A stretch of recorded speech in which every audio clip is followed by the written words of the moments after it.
entertainers, your athletes, your politicians, your mega church ministers, your blacks in the media, the reason why they never come out publicly Muted. in defense or support of black people is Unmuted. understand the rules.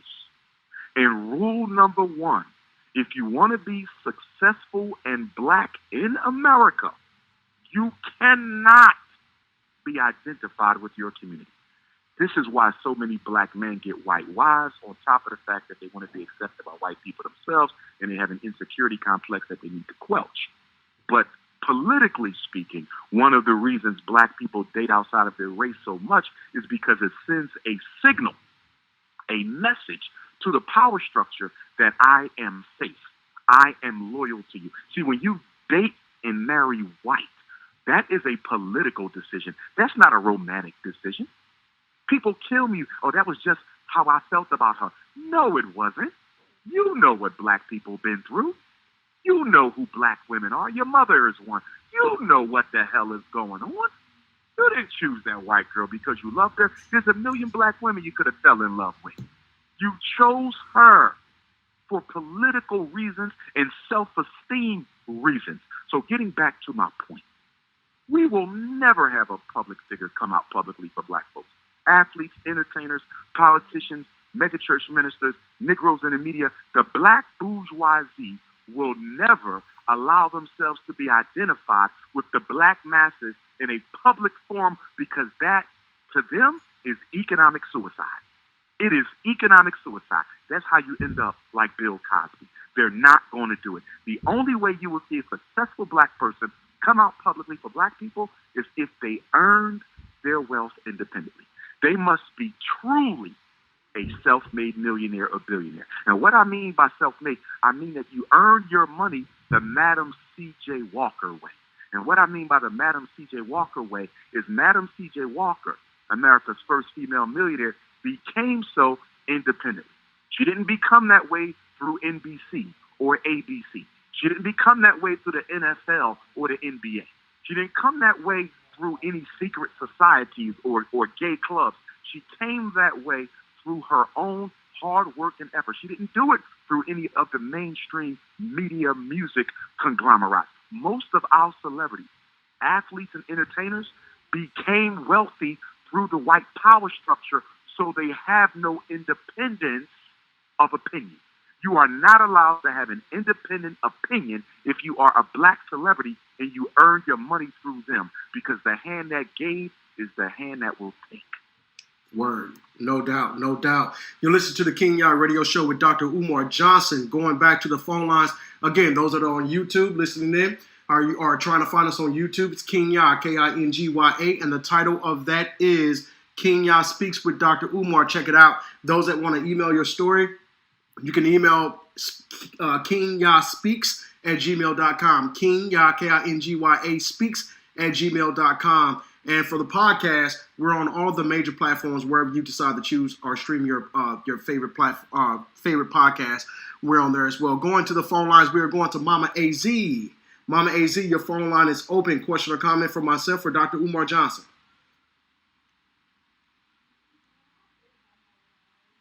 Mama AZ, did I lose you? I will come back to Mama AZ. If you have a question or comment for Dr. Umar Johnson, please press *61. Sister Vieta, I'm coming to you now. I know you had a question for Dr. Umar Johnson. Your phone line is open. Question or comment?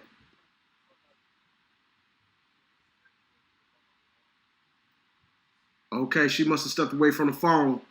Frank, hopefully that answered your question. Thank you for calling in from the UK. We appreciate that. We're going to the next caller with a question or comment. Your phone line is open. Please tell me your name and where you're calling from. Looks like we got somebody from Memphis on the line. Question or comment for Dr. Umar Johnson? Your phone line is open. Is this Brother Wallace? Yes, sir, Brother Wallace. Hey, Brother Wallace, how you doing? How you doing, Kingya? I'm wonderful. Thank you for Oh, calling fantastic, man. It's the top of the morning to Dr. Umar Johnson. Peace and love, Father. Peace and love.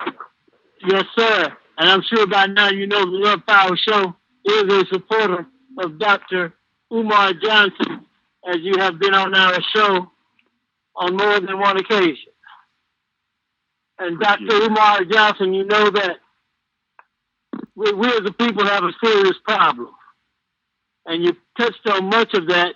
And that remember the reading about the Willie Lynch letter, and he said on the banks of the James River that if you follow my prescription, you will never, ever have to worry about this group of people. And we're seeing some of those signs. But there are those of us who wish to debunk that theory by coming together and working together and coming up with the proper theories and socialization that we need to operate as a people. And self-hatred is one of those elements, absolutely. And we've been degraded down to victims, consumers, and improper socialization. And one of the things that grew out of that was, you notice that when Dr. King said withdraw, he went to economics, remember? And right after that, he was assassinated. He said, withhold your economic support and resources from this country. And that was when I'm paraphrasing, of course, I don't remember the exact words because I'm not reading them, but we get the point. And so these are some of the effects that we're looking at. And so much so that we talk about hair and European, Korean hair and all of that. There are some people, some individuals who are still trying to get into those stores. So this whole self-hatred thing is definitely problematic. And you mentioned love of the children. And we simply, in general terms, not all of us, simply don't have the kind of love that we need as a people for one another. And this is why we carry on with the type of behavior that we carry on, Dr. Umar Johnson. I thank for having the opportunity to talk to you. I thank you for joining us on the Love Power Show as well. And we will be sending donations. And I say that we'll be joining you and working with you. And let's keep up the good work. Thank you so much, Brother Wallace. We appreciate you. And let me say this in response, Kingya, yes, quickly please. For Black people. Yes. I want to be very clear when I say this. From approximately Bill Clinton till the end of Obama. Now, yes, you had 8 years of George Bush in between. But when you look at that 24 years, that's almost a quarter of a century from the beginning of Bill Clinton's first presidential term to the end of Barack Obama's second. 25 years. That was a very sensitive period for Black America because that was the end of the intentional mass drugging of the Black community. Not that it ended, but that was when the period of greatest intensity ended, okay, because the 80s was the decade of chemical warfare. That was the crack decade. Bill Clinton's election signaled a transition, not an end, but a transition from the drugging to the mass incarceration. But because you had a soft liberal Democrat 8 years in office, and then you had another soft liberal Democrat in Barack Obama 8 years in office, that's 24. And if you want to exclude George Bush, that's still 16 years. Those were the last 16 years that Black people would ever be able to hold an American president accountable to them ever again. Part of the reason why is two parts. On one side, we didn't ask them to do anything for us of significance. Neither Bill Clinton nor Barack Obama, two liberal Democrats, were ever met with any demands outright from the Black community. That was one of our greatest historical mistakes.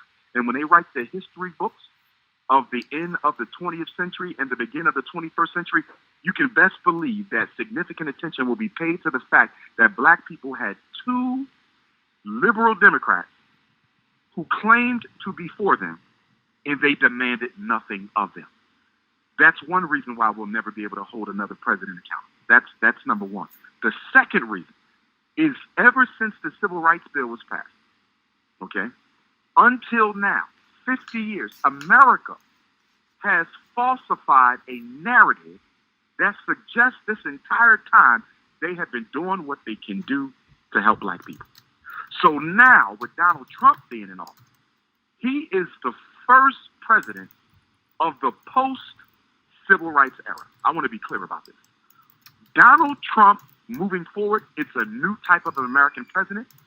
He will not be sensitive at all to black issues. Why am I saying this? I'm saying this to say we have to stop wasting time and energy trying to get the attention of presidents when you did not get the attention of the ones who claimed to be for you. Getting resources and concessions from American presidents are over. It's done. It's dead. Now is the time for us to turn within and to use our own resources. And Lord knows we have enough of everything we need. We got all the electricians. We have all the plumbers we need. We got all the carpenters, all the roofers, all the welders. We got all the auto mechanics. We got all the nurses, the doctors, the lawyers, the educators, the psychologists. Lord knows we got all the money. $20 billion a year on perm, $2 billion a year on Air Jordan, $4 billion a year on liquor. Black people have the financial resources. Black people have the technical and intellectual resources. There's only one resource we're missing, Kingya, and everybody has talked about it today. The one resource that we do not have is the psychological resources. Black people have not made up their mind to stop acting white and to start. I'm on the line, Mo. You got to call into the radio show. And until we make up our minds to stop acting white and start intentionally being black, we will lose. Okay. Unmuted. Dr. Umar, that's definitely important. And again, this is not only is it biological warfare, but this is a spiritual war that we're fighting as well. And the people need to understand that, right? And so when you are dealing with the spiritual realms, it takes this to a whole nother ball game. So we haven't seen this type of warfare before.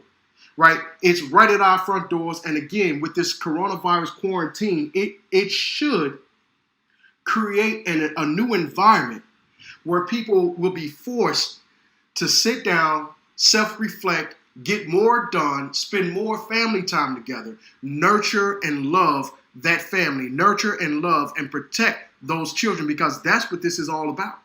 It's about protecting your loved ones. Yes, sir. You know what? I was thinking yesterday to myself, and I said, I really wish that we had the school up and running right now, because we have 4 buildings, 2 of which are schools on the FDMG campus in Wilmington.